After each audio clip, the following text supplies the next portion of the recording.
पुच्ची I love you.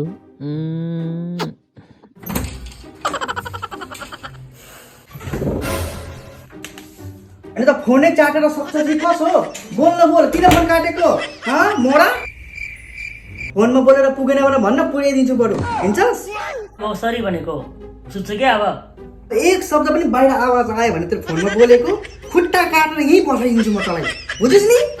तेरी तो डामना।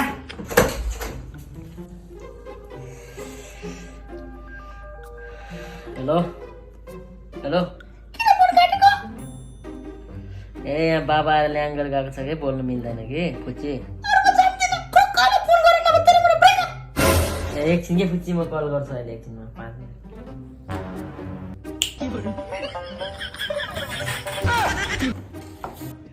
ए बुढो उता ठाउँ गएर मजाले सुतेको होला, म चाहिँ माथि छातमा गएर एकछिन बोल्नु पर्यो मजाले अब। हेलो छिमेकी हजुर, तपाईँ के गरिराख्नु भएको छ? ए बाउ के गरेको? मलाई चाहिँ तल फुन्नु बोल्यो भने कराउनु हुने, तपाईँ चाहिँ माथि आएर छिमेकीहरूसँग मस्किँदै बोल्ने। पक म मम्मीले भन्छु। ए बाबु छोरा पक्नु छोरा पक। छिमेकी तपाईँले खाना हाल्नु भयो? म हजुरले एउटा गाना सुन्छु। पुच्ची अब हामीलाई पनि फुन्नु बोल्दा कसैले रोकचेक गर्ने छैन ल।